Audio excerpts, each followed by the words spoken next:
Well, look at this. Brian Clowdus running for state representative, and I'll probably have to fix the focusing a couple of times, so if y'all will just bear with me. See how beautiful that is? It works that well. For a theater pro like you. We may go in and out of focus, but whatever. Our warm-up, it worked better. But that's usually the way it is in theater, isn't it, Brian? Absolutely. And behind the scenes. And now you're in political theater. This is Brian Clowdus. He's running for state representative. It's District 6, but he represents Bay County. And that seat is now open because Jay Trumbull terms out. He served 8 years already.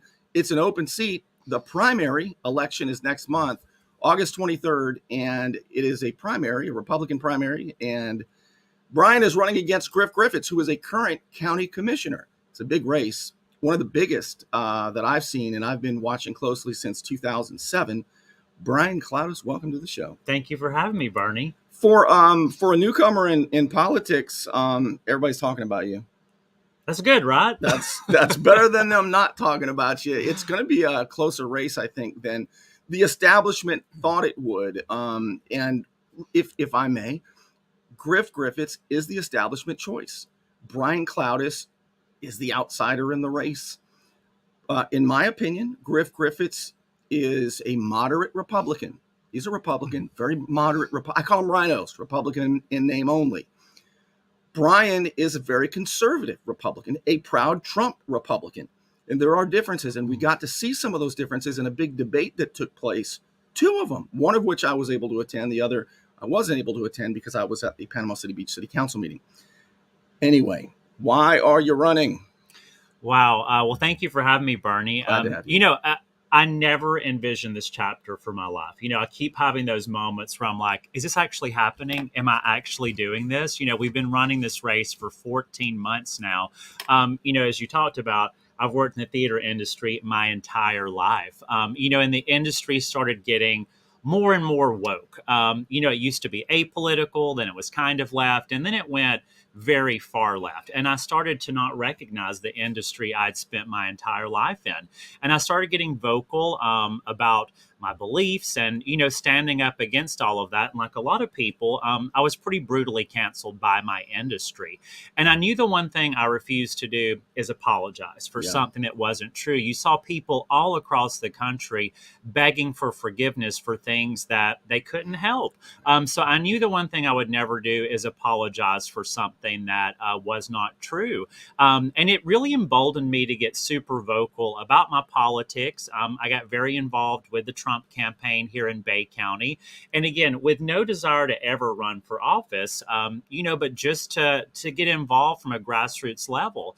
And I started knocking on doors with the Trump team, and I just kept hearing on repeat, I would say literally 98% of the doors I knocked on, they would say, hey, do you know about local politics here?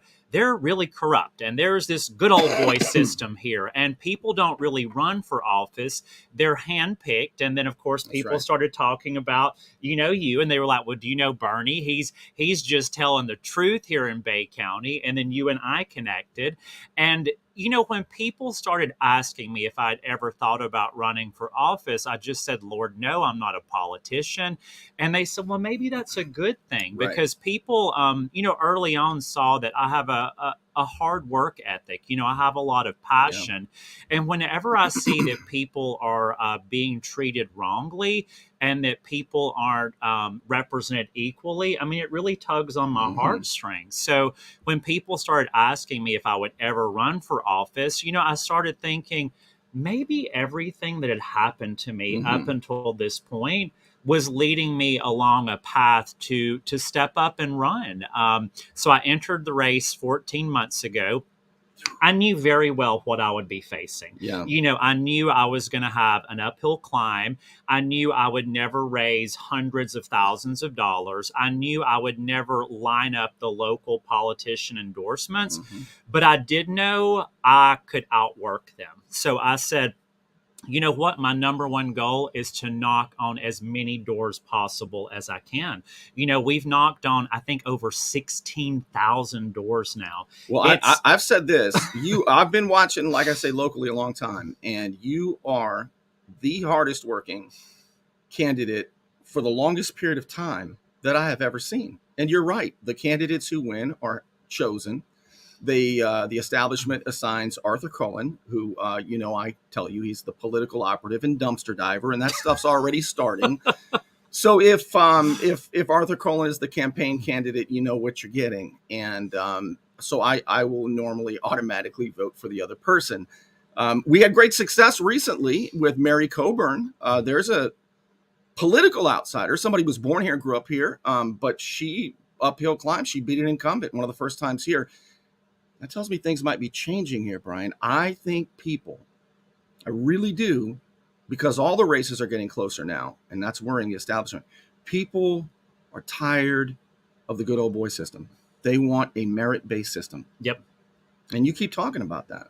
Yeah. And, for me, I base, what I'm seeing from the doors I'm knocking on. And, people are the majority saying we're hungry for change. We want to see something new. And for me, I was excited to see Mary win. You supported her greatly. You should take a lot of credit for getting her in. People really listen to you. People look to you for advice on who to vote for. And when I saw that Mary won by 60%, yeah, 60-40. And she raised a fraction of the money. She had, not near the amount of signage. So I think these old school ways of winning races, just raising a ton of money and sticking a ton of signs out, people are awake now. People do not want lazy politicians. I say, however you run your campaign, that's how you're going to be when you're in office. So do you want a worker? Right. Do you want someone who's going to listen to you, fight for you, be everywhere, and return your calls and your emails? Or do you want somebody that's going to be in bed with the lobbyist and really going to be focused on dollars? I'd rather see the focus put on the people and not on the money, period. I got to say, I've been saying this for a long time, even back when I was on the radio. Remember that? Up until 2014. But I've been saying that our representatives, we got the Senate and the House, even in the state legislature, and we're talking about the state legislature right here. There are 120 state legislators. There are 40 state senators. The House is supposed to represent the people, yes, whether it's in the state or in the federal government. And that's something you've been talking about. Look, I've been critical of Congress members and House members who have been representing their financiers, their lobbyists, their special interests, themselves, the speakers, the leadership, and not the people. And you've been strong on saying that you want to go to represent the people. And I haven't really heard it as strong as I've heard you saying it. Well, I say the job description is in the title. It is a representative role. The way I look at this job is to listen to the people of your district and amplify their voice at a state level. I am here to represent your voice. And if I am not talking and listening to everyone, I'm not doing my job. And also, I want to point out, this is now an open primary. And yes, I am a conservative Trump Republican, but I'm also willing to listen to everyone.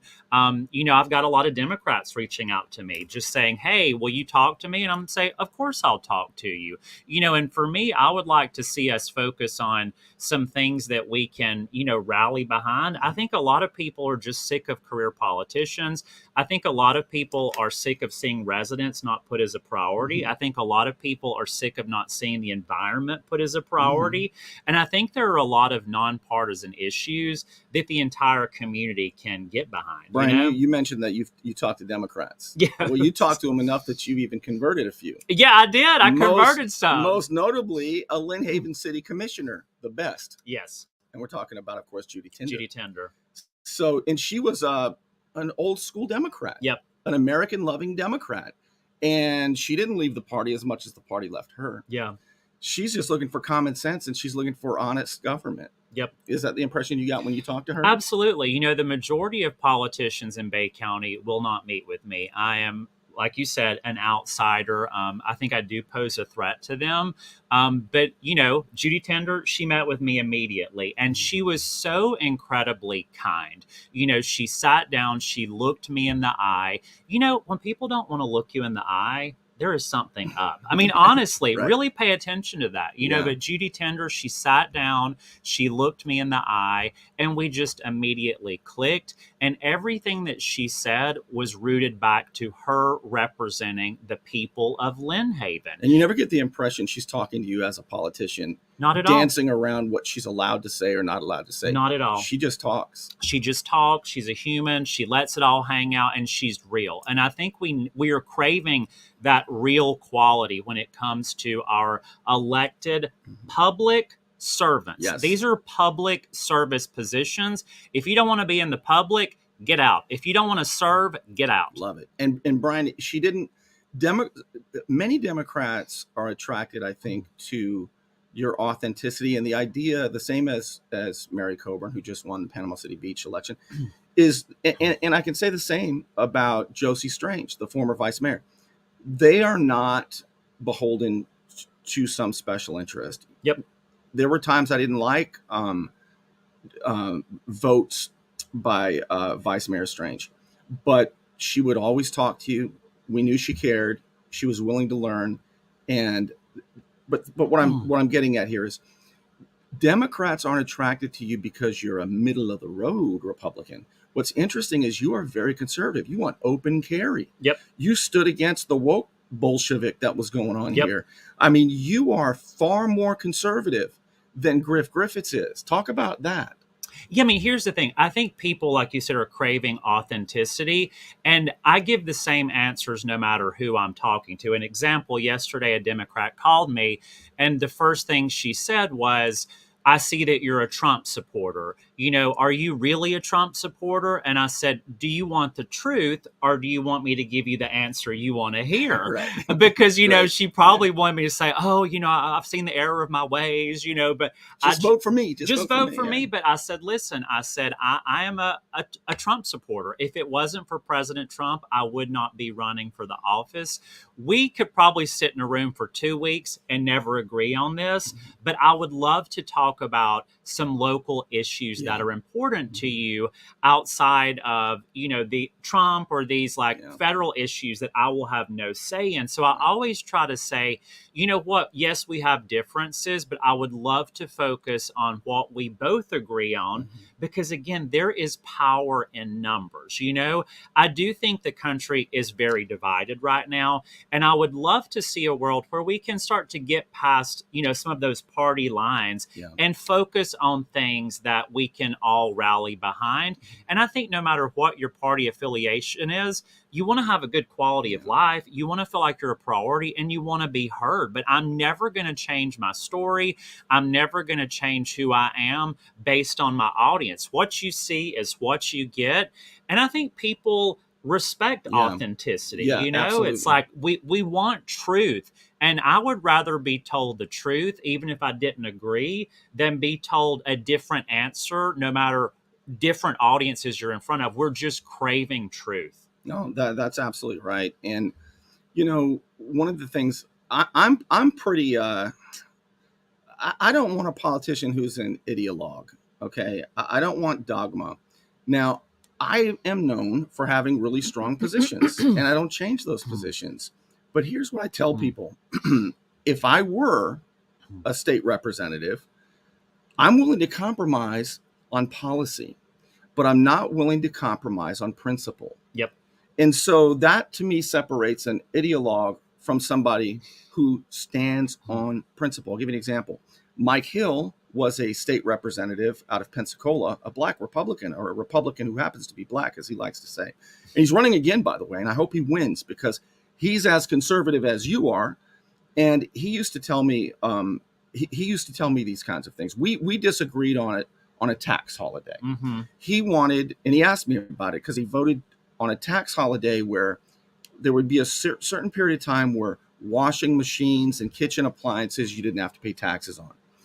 And I said, I would vote no on that. He said, I'm voting yes, Bernie. I'm always for lower taxes. And I said, well, I wouldn't vote on it because of a rule of law issue, right? I think it's unfair to all of the other businesses and industries. And so that's where we could disagree on policy. But the principle of it, we both agree in lower taxes. Yeah.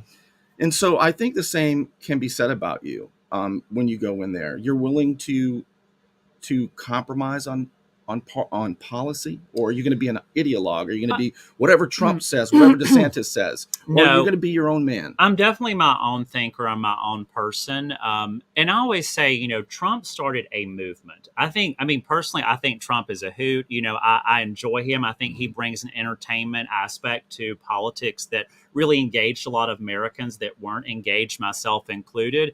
But I think the great thing about Trump and the America First movement is he created this movement, what I call the Big Tent Party, where he really did away with identity politics. And none of that really mattered at all. What mattered is that you were passionate about your country and you wanted to fight for it, and you were unapologetically putting America first. So I say Trump started a movement, and he inspired a lot of new people to run for office that would never have run before. And you're seeing that this year all across the country.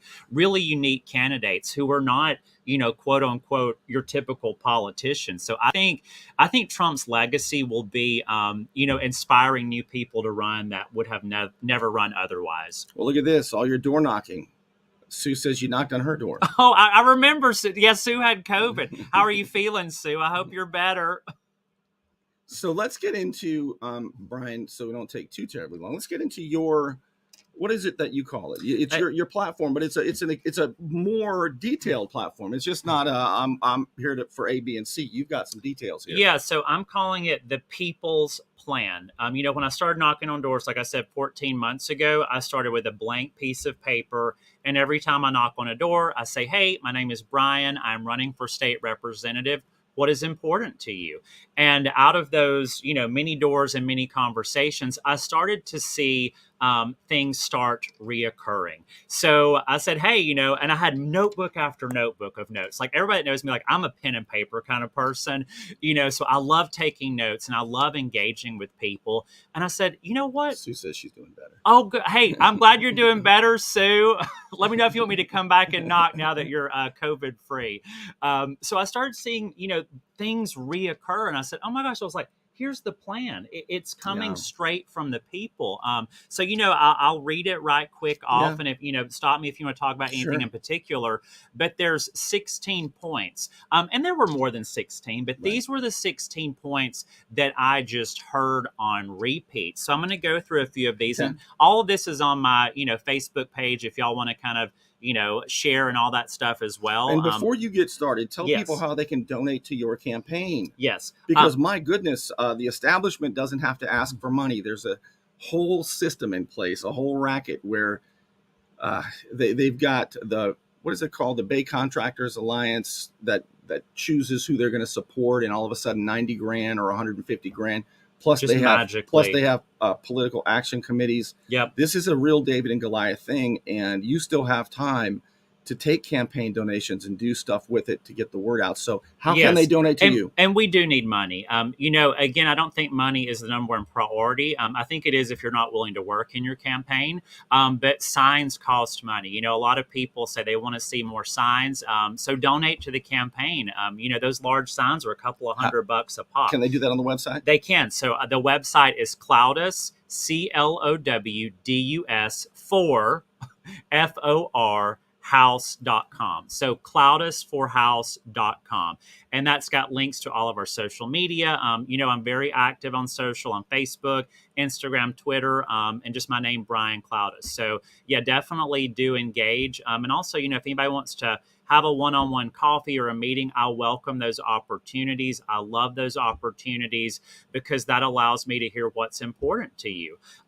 So yeah, going back to the People's Plan, being a voice for the people. Number one, my job is to be a voice for the people and amplify your voice. As opposed to for the lobbyists. For the lobbyists. Or for yourself. Yeah. Or your family. Transparency, communication, and accessibility. You need to have direct access to your state representative. You need to have their email. You need their phone number. They need to be active on social media. I'm sorry, it's 2022, y'all. Get you a dang Facebook page and learn how to comment, for goodness sake, Putting residents and the environment first. Tourism is great. Development is great, but it can't take a front seat to residents and the environment. I hear that on repeat. We've got to focus on our incredible environment and our residents. I would like to see fair treatment for all of Bay County. We see a lot of areas get a lot of attention and other areas get none. Yeah. Fountain needs some love. That's big. Southport needs some love. Springfield needs some love. I mean, some of these areas are still in devastation. Parker, Callaway, all of these neighborhoods and cities, you're part of Bay County, and guess what? I'm here to tell you you matter, and you deserve the same amount of attention that the beach deserves and downtown Panama City deserve. And don't get me wrong, I love the beach, I love downtown, but everyone needs fair, equal treatment. Amen to that. We need to get cleanup and flooding addressed from Hurricane Michael. It's been 4 years, y'all. The amount of people that are literally sitting in flooded front and backyards, people have to put sandbags around their houses. There's still debris everywhere from Hurricane Michael, but not in certain areas. We've got to get that addressed. I want to comment on that. And this is something that you and I have not really talked about a lot yet, but my position on it. I've done a lot of research. I've done a lot of public record requests. I've gone behind the curtains and I've seen what's happened. Just like Hurricane Michael was a springboard for brazen and broad corruption throughout Bay County because of all of the millions and millions of dollars of FEMA money. It was too much for corrupt politicians to not put their hands in the cookie jar. But the repairs have not really come yet. Do you know how many hundreds of millions of dollars Bay County has had? There's no excuse for this. Well, the same game and the same scheme is being done, the same racket with regard to flooding. Flooding is the new way. It's the new slush fund for politicians. So when you hear them talking about, like in Panama City Beach, getting a $21 million grant from the federal government, and they still need $10 million more. And their goal is to dig 30-foot deep trenches 1,500 feet into the Gulf of Mexico, the first time it's ever been done, to discharge stormwater. They say that's going to mitigate storm flooding and that sort of thing. It will not. So, Brian, this is big. Yes. Everybody talks about the environment. Will you commit to learning about these types of things and say that the dollars that we get in Bay County are actually used to mitigate flooding and not to help big developers and politicians get multi-million-dollar grants that never really fix the problem for people whose homes are flooding? Will you please, even if it's not popular in Tallahassee?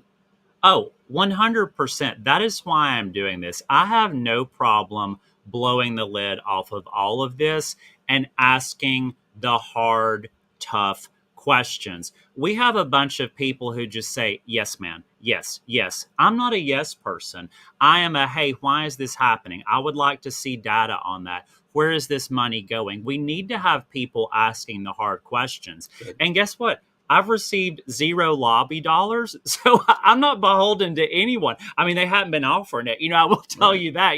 Even Tallahassee is rattled because, I'm not the Tallahassee handpicked candidate either. I haven't been crowned by leadership in Tallahassee. I mean, I will tell you, I'll talk to leadership. I'll meet with them because I do think you have to. You have to. If you're going to get elected, take the support you can get. Exactly. But don't be a slave to them. I mean, when I ran for office, I raised a ton of money for a city council, and I asked for all of it. My opponent didn't. It was given them to him. But I would tell people, if you support me, you support what I'm going to do. And I've been fired from the radio because I'm not going to just say what they want me to say. Yep. If you want to support me, but don't think it's a favor. Yep. So take the support you can get, but don't be beholden to anybody. Yeah, I say with large amounts of money always typically comes strings, Sure. Especially when it comes to big developers and lobbyists. Political action committees. Yeah, the PACs, and I mean, I think there are some wonderful PACs out there that are actually supporting the people, supporting liberty, and supporting freedom. So I'm more interested in getting, their support. Mm-hmm. So you focus on the people that you align with and don't take money just from anyone. But we have got to have a champion in Bay County for the environment, and someone who's going to ask the tough questions, and someone who's going to go to Tallahassee and ask the tough questions. Because I guarantee you, our awesome governor, he doesn't know the actual story of Bay County. He's told a narrative, and he comes and visits, and the beach is beautiful, and downtown is beautiful. But, you know, when I'm elected and the governor comes here, I'm going to say, hey, let's go out to Southport. Let's go out to Fountain. Let's go out to Callaway, because I want you to see the other side of Bay County. I say you always identify the communities that need help the most. You know, I met with concerned citizens in Bear Creek area and Bayou George area this past week. Their flooding issues are criminal. Some of these people cannot even get to their homes. If you're unaware of these, I beg you to go out there and drive and see what these people are dealing with. Guess what? They pay property taxes just like all of us. They should not be living in the conditions they're living in. I think it's criminal, and no one is shedding light on these. I agree. I think this is a huge issue, not always a sexy issue to talk about. Guns are. Guns are sexy. Anti-woke, you know what I mean? So, yeah. But what you're talking about goes back to representing everybody. Yeah. And when I started, this is huge. When I started the race, I didn't come in here saying, oh, I'm going to, we're going to tackle flooding. But I saw that this was a huge issue that really affects people's everyday lives. And quality of life is going to be the thing that you hear the most, because guess what? That's what really, really affects your everyday life. So I want to keep going down the list. Sure. Strategic development. We need infrastructure. We need a plan. There's no plan. It's just like throw up a hotel here, throw up a high rise here. There's no strategy to the development that's happening in Bay County. We need to have a vision. We need to have a strategy. Otherwise, there's only so much land to go around. And then once it's gone, it's gone. So what you just said is huge. So each of these hotels and sky rises that are being built, that's more impervious surfaces where the rainwater does not absorb into the soil where it belongs and keeps our ecosystem healthy. and right now, the establishment solution is to take the water that would have absorbed where it's supposed to absorb and discharge it into the Gulf of Mexico. We got to stop that. We need real solutions. And when I was on your show, I guess it was last year.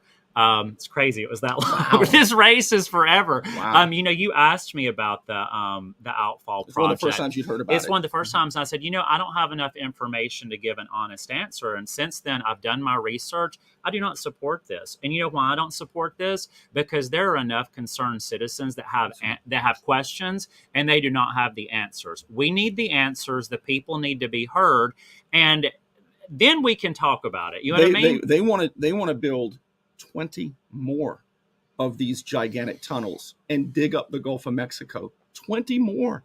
Okay. But what about future generations? Guess what? We'll be dead one day. What about the children and the grandchildren of this community? What is it going to look like for them? We have an obligation to be good stewards of this beautiful place that God gave us. Amen. And that's the last I'll say about that. Amen. In talking about development, I would like to see incentives for redevelopment. There are so many existing footprints, so many buildings that are currently just sitting vacant. So how about we give small business owners incentives and tax breaks to redevelopment footprints that are already there? The parking lots are there. The underground infrastructure is there. So let's get a focus on redevelopment. Places that were actually damaged by oil spills and hurricanes, they should be the ones getting to rebuild. Yeah. You got Miss Sarah Moon raising the roof over there. Yeah, so let's revitalize some of these areas. I want to see our active duty, our bases, and our veterans taken care of and put as a priority here in Bay County. I can't say that enough. There are homeless veterans here in Bay County. I had a great tour this week with Panama City Rescue Mission. They have an incredible program. If you don't know them, you've got to check them out. They have a new leg of their philanthropy being launched that focuses on homeless veterans in Bay County. So there's some really exciting stuff going on. Hey, Brian Gray here from Lynn Haven, who was in the race for a little while for Lynn Haven commissioner. He knows all about veterans. There's a combat veteran right there who counsels. Yeah, Brian is awesome. He's a great supporter of mine. I love you, Brian. Thank you for all your support. Okay, continuing on the list. I would like to see parental rights and education expanded. I was very outspoken about what I'm calling, and I use it in quotation marks, the Don't Say Gay bill. Everyone was in an uproar all across the country. And I said, well, this doesn't make sense. I couldn't imagine the governor creating this bill, printed the bill, read it. The word gay is not even in the bill. It doesn't talk about not being able to talk about having two moms or two dads. It literally says kids through K through 3 cannot have conversations with their teachers about sex and gender identity. No instruction to little kids about sex. Yeah. I mean, those are parental conversations. I don't think you should be having those conversations really at any age. Those are parent conversations to be had. So certainly not the government talking to kids. No. So we need to expand parents' rights, put parents in charge of raising their kids, and embolden teachers to actually teach. That's what Frances Gordon, by the way, Frances Gordon is running for school board. You can vote for Frances Gordon as well. And that is her big thing. Frances Gordon for the school board is saying the same thing you're saying. Yeah. We need to secure our schools and really address mental health. The root of school shootings and mass shootings, which clearly are awful and horrific, it's not gun legislation, because guess what? Criminals typically don't follow the laws. So creating more laws for guns is putting a Band-Aid, and it's really a false sense of security. We need to invest in securing our schools. We have no problem investing dollars in keeping our politicians safe. Right. We need to put a priority on keeping our children safe. Gun-free zones. That's where people with mental illness go for mass destruction. We need to get school counselors back in schools to address the root of these issues, which is mental illness. Here's what I like to say. So if you go to the Capitol. You mean when? When you go to the Capitol. When I go visit you at the Capitol. Oh, that'd be fun. Right. So it's a gun-free zone in government buildings. What's interesting is Florida is actually an exception. Believe it or not, Florida, back about 10, 12 years ago or so, concealed carriers can actually conceal carry in the Capitol building. You've got to work through the guards. They don't like it. If I were the type of guy who was a concealed carrier, I wouldn't do it. But what I'm saying is, what I tell politicians is, you're a gun-free zone. Schools are a gun-free zone. The difference is, you make schools be a gun-free zone on the honor system. So here's what I propose. You are also now on the honor system. You don't have good guys with guns to stop bad guys with guns. You're on the honor system too. You both got to be on the same playing field. Guess what? If that were the case, schools would no longer be gun-free zones on an honor system. Yeah. They shouldn't be. Kids should get at least the same protection that politicians get. Absolutely. And in Florida, teachers can carry with the proper training. I think having more teachers who are properly trained, who carry, I think that's a great idea and solution. Unfortunately, teachers are not paid for their training. It's a very intense training process. Let's pay teachers to get trained who carry, and let's give them also incentives. Again, I always say shootings never happen at gun shows because everybody's packing heat. So we need to get our schools secured and really address the root of it, which is mental illness. Everybody knows that I think 2020 was a stolen election. I know that's a trigger topic for a lot of people. And I'm not of the school that I think, there's tons of like machines and, the Kraken's going to pop out and all of that. I'm more of the school of, I think COVID and mass mail out balloting and ballot harvesting created the perfect storm for people who would have never voted. You mean it's reasonable to say that when an election counts for 2 weeks after the end of the election, that and a candidate who doesn't really campaign gets 81 million votes? You're saying that it's reasonable to say, really? Exactly. That's all. Anybody who says that you're crazy for thinking that 2 weeks to count the votes, ballot boxes that have no chain of custody. If anybody tells you you're crazy for just saying, that sounds weird, that's a little different, they're gaslighting you. Never apologize for questioning the government. And that's always questioned too. When I talk to Democrats, it's like, do you like Trump? Yes. Do you think 2020 was a stolen election? Yes. And then I explain why. And then I say, okay, y'all, we're never going to agree on this. Let's just, let's get to something we can agree on. But I do think that is that the Lynn Haven commissioner? Yes, Jamie Warwick, Commissioner Warwick. Wow. Says we need Brian Clowdus in office. I by the way, think Jamie Warwick has as much potential to be a statesman, not just the best elected official, a statesman. That dude right there, Air Force veteran too, by the way, like me, that dude right there has the ability to be a great statesman beyond Lynn Haven. I 100% agree. Jamie has been a champion for me with the campaign. He's been an incredible friend. He has stepped up. He has connected me with so many veterans in the community. He and I have gone to 3 different VFW posts. Jamie has passion. He wants to see change, and he wants to see people who care. So Jamie, I love you. I appreciate your support. We need more people like Judy Tender and Jamie Warwick for sure. Yep. So a few more left. So I think that America is an incredible country, and I love that we are a melting pot. But I think the illegal immigration that's happening in our country needs to be fixed. I think one way to easily fix that here in Florida is to institute E-Verify at a statewide level. This would ensure that every employer would be required to only hire legal immigrants. Guess what? If you can't work here, typically you're not going to come here. Talk about the sexy stuff. I'm in favor of constitutional carry and overturning red flagging laws. I would like to see increased funding for affordable housing, teachers, and first responders. Overall, I would like to see less red tape and taxes for small business owners. Small businesses are the heartbeat of Bay County. They're typically a staff of one, the owner. We need to make their life easier. We need to champion them. And we want to be the place that more small businesses come to open up. I like to say we should have fewer licenses, fewer permits, fewer veritable obstacle courses in front of small business owners. Also, it's important that the rule of law, which mandates that government treats everybody the same, but also the government doesn't change the rules all the time so that people can't plan their lives and run their businesses. We have to know what the rules are in advance.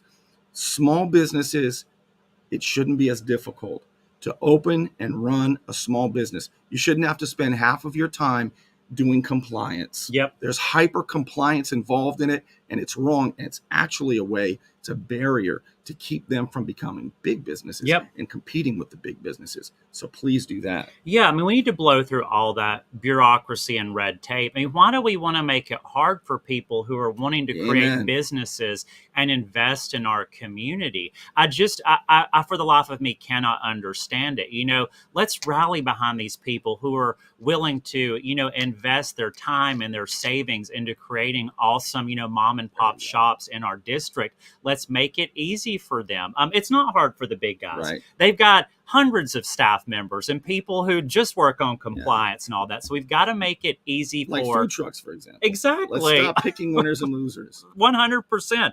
And the final point is overall increased job creation. We've got to be attractive to industries as well. I mean, we've got to rally behind our small businesses, but there's some really exciting industries here in Bay County. If you haven't driven through the industrial park in Lynn Haven, we've got some huge companies here. We've got to protect our industrial parks. The go-to should not be more high-end real estate. Guess what? High-end real estate rules the roost here in Bay County, and a lot of big corporations that are going to provide high-quality, high-paying jobs for employees, they're pushed out because guess what? They may not be part of the buddy system. And I think we've got to get past all of these backroom dealings and get people here that otherwise would not be here. And we've got to get great paying, high-quality jobs here in Bay County. So that's the people's plan. That's a great one. I really appreciate it. And I'll tell you what, guns is important because we know the federal, let's talk about this. The federal government's coming after, with this administration, is coming after guns in all kinds of sneaky ways, right? But here's the thing. Will you hand me that little book right Yes. there? That little tiny skinny book. I'd be happy to. This right here, the Constitution, this is my pocket Constitution. It's only about 35 pages long. The 10th or the Second Amendment says the right to keep and bear arms shall not be infringed. And the two clauses before that are not about militias and all of this. They actually strengthen the point. So some people like to say this, a little civics lesson, if you will. Some people like to say, well, Bernie, federal laws trump state laws. Who told you that? That's not true. Well, what about the Supremacy Clause, Bernie? The Constitution says, here's what the Supremacy Clause says. In Article 6, not Amendment 6, Article 6, it says that the laws, the treaties, and the acts in this Constitution are the supreme law of the land. But there's more to the sentence. Only if it is in the Constitution, in pursuance thereof, are the words. If the Constitution, if the people in the states never delegated the power to the federal government through the Constitution, it's retained by the states, and in this case, by the people. So there's something known as the anti-commandeering clause. Write this down and look it up. You're going to love this. The anti-commandeering doctrine. And what it says, and it's been upheld in the Supreme Court many times, is the federal government cannot commandeer state resources or local resources to enforce their laws. So we can tell the federal government when they pass their gun control laws to stick it. Yeah. You not here. We can stop and yell, not here. We're not doing it here. And we're on solid ground. The 10th Amendment, the Supremacy Clause, the Second Amendment, the anti-commandeering doctrine. What I'm saying, Brian, is when you're a state representative, please don't bow to the federal government, to the crown, when we never delegated them that power. Yeah. The anti-commandeering doctrine. Let's stand on that. Yeah, I mean, we need people who have backbones and balls. I mean, I know I say that a lot, but we need people who are not afraid to stand up and fight for the people. And it is difficult. It is hard sometimes to go against the grain, but if you don't have a fire in your belly and you don't feel the passion within the people who put you into office, you should not be in office, but I love that states have those rights, and I'm in favor of home rule. I say the closer, your elected officials are to you, the more they're going to know about, your community. Miami might as well be a different country than, Bay County. So we really need to look at the unique qualities of each, area and community of the state. This is interesting. You and I both believe that we can affect more change at local level than we can. We both agree with that. However, I am not a fan of home rule. But that's another longer conversation that maybe we can have here. Yeah. And not to persuade you, but to lay out both sides so that you can understand what home rule is in Florida. It's interesting because I am all for local. I believe local politics is where we can affect more change. And that's why I'm against home rule, which is interesting. Yeah. That's a nuanced conversation we can have at another time. But me, I'm always happy to listen. And persuade me, I mean, and look, I've been studying this stuff for a quarter of a century. I have a degree in political science. All these books back here I've read. I've thought about all this stuff, right?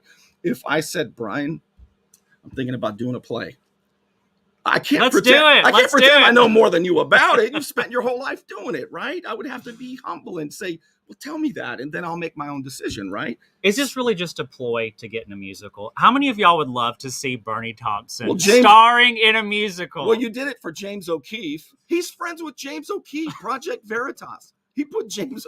Talk about that, because everybody loves what he's doing, Project Veritas, talking about transparency. Yeah, when I was canceled by the theater industry, there was kind of this moment where I was like, well, I guess that's it. It was kind of my whole life. What do I do next?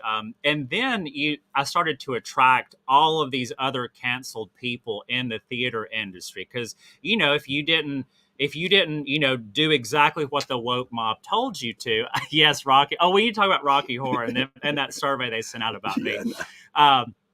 So yeah, I started becoming this magnet for other canceled artists, and all of a sudden I was like, oh my gosh, there's a ton of us. Like perhaps I create a new theatrical movement where, it's based on freedom and, putting together these people who've lost their careers because they chose to, stand up and the Daily Caller's doing that. yeah, and I mean, you've got to fight this culture war. And here's the thing: I will hire anyone. I don't care what party you're, affiliated with, but you have to be kind. And I'm not going to deal with hate in my rehearsal room anymore. So anyway, James O'Keefe heard about what I was doing, and lo and behold, he loves theater. He did it in high school. His lifelong dream was to be on Broadway. And, when my first show after being canceled was a production of Oklahoma, I thought, gosh, a classic American musical about pioneers, going after the impossible. And I said, I wonder if he would ever do a musical. So I reached out to him. He is receptive on social media, James O'Keefe. And, we had a couple of mutual friends, and he said, I would love to. And, he wanted to support all these other canceled artists. And we did a production of Oklahoma, and he basically moved Project Veritas, his entire staff, to, the Blue Ridge Mountains of Virginia. And he played Curly for a month in Oklahoma. Amazing. Well, I can't. Miss Sarah Moon is not a fan of musicals. I can't get her to watch a musical. But I bet if you offered to bring her to the Blue Ridge Mountains, she'd watch. My whole brand of entertainment is putting musicals in the places they're meant to be. So, Oklahoma was on a working farm in the mountains of Virginia. So it's really, because I think a lot of theater is boring. I think sitting in a dark space waiting for something to happen is kind of a snooze fest. But I think immersive entertainment and putting people in these really cool environments, it's really for everybody. So I bet you would like my shows. We'll get you to one, especially if Bernie's going to be in it. Oh, no. All right, I'll tell you what we'll do. We'll have Brian give some last thoughts about why he's asking for your vote right after I thank a few of you who allow me to do this. Hen caught in the cookie jar? Sometimes bad habits continue even into adulthood. I'm El Saline, 850-215-0628. Let me help you. Don't let back pain and neck pain get you down. Find relief at Brown Chiropractic Center on St. Andrews Boulevard in Panama City. Dr. Sherry Brown helps people heal naturally with chiropractic adjustments and deep tissue massage. Call 769-3777. Well, during the commercials, I think you talked her into it. She's happy to do it. Exactly. So tell everybody, Brian, what, what, look right in, just, that's a voter right there. Why should they vote for you? Yeah. And when is it? Explain all that. Yeah. So vote by mail ballots have already gone out. So a lot of people are already voting currently. I will tell you the last day to register to vote. We need to get more people out to vote is Monday, July 25th. And then the election will be August 23rd. So we're under 5 weeks until the election. This is now, again, an open primary. So August 23rd will determine who your next state all representative. Republicans, any Republican in Bay County, that's registered to vote. And you have till Monday. Anyone. It's not just Republicans. Everybody can vote. What? Yep. Because there's only 2 Republicans in the race. So it's now a general election. There's no Democrats running. Nope. So Democrats can vote too. Yes. Democrats, independents, libertarians, everyone. See how much can I know about vote. Politics? Yeah, well, that's why hey, we're teaching each other a little bit, Wow. So this is huge. That's this is very now huge. an open, because you're independent. Yeah. So now you can vote for I'm me. a no party affiliate. Yeah. I divorced the Republican Party twice. I get it. There's issues. I think there's just issues with politicians, period. But everyone can vote in this election. And again, I am a staunch conservative Trump Republican, but I am in the business of building bridges and figuring out what we can create together. And a lot of Democrats kind of joke, it's like, which is the lesser of 2 evils? If you want a politician, do not vote for me. Do not vote for me. If you want somebody who's going to play by the rules and be beholden to lobbyists and the almighty dollar, do not vote for me. But if you want somebody who's actually going to be your voice, who is going to unapologetically fight for you and always have you at the forefront of every decision I'm making, and not have a problem asking the hard decisions and demanding transparency, I ask you to support me. We need change in this community desperately. I do not know all the answers. There will be a learning curve for me. I'm not going to sit here and say that I know everything, but I promise you, nobody will ever work harder. I promise you, I will be the most transparent, the most accessible state representative you have ever had. And I am going to learn how to be a representative by listening to you and unapologetically putting you first. We the people, let's get back to what it was meant to be. We the people. But I need your support to tell everyone you know. This is the grassroots movement. This is the movement of knocking on doors, talking to your friends, neighbors, and relatives. It takes a village and a community to create change. So I need your support, and I need you to get on the phone and tell everybody to vote August 23rd for Clowdus. This is really a win for all of us. This will shake Bay County to its core, wow. And it will. I believe you. I get chills even thinking about it. I cannot believe that I didn't realize that on the 23rd of next month that this primary is now open because there's no Democrat running. So Democrats, Libertarians, Green Party, Independents, everybody can vote on August 23rd in the primary. Everybody. That word has to get out. Yep. That word has to get. You mentioned grassroots, and I want to thank our grassroots sponsor. Americans for Prosperity is the largest grassroots organization advancing policies that help people improve their lives. AFP Florida seeks to end corporate welfare, expand energy options, and reform education and healthcare by giving people more choices. Sign up today and volunteer at americansforprosperity.org. You want to look good? You want to feel good? Little John's Big and Tall is where it's at. Right across the street from Sky's Pizza Pie, 5700 North Davis Highway. You can find out more online at littlejohnsbigandtall.com. He's also a member of the iTex trading community, where your iTex dollars are welcome. It's a hot time in Florida, and my friend Ryan could make sure your air conditioning is running at peak efficiency. He could even install a new one, built to a higher standard, American standard. Find out more at pcairrepair.com. Well, thank you so much, Brian, for being with us. Really a great show. I learned a lot. Me too. I know, and I think everybody did. And let's look at some of these final comments before we go. Go, Brian. Got Libertarian. Shannon is like I am. Oh, I love Shannon too. She's fabulous. Yeah, we're a couple of divorcees of the Republican Party, but that's because we want real liberty, you know. Let's see. Yolanda, yes, that's right. Shannon again here. Oh. Deport. There we go. Oh, I love Bill too. All right. So many awesome people. Amen. That is a great one that we'll end on. Thank you so much for being with us, and I will see you again very soon. Thank you.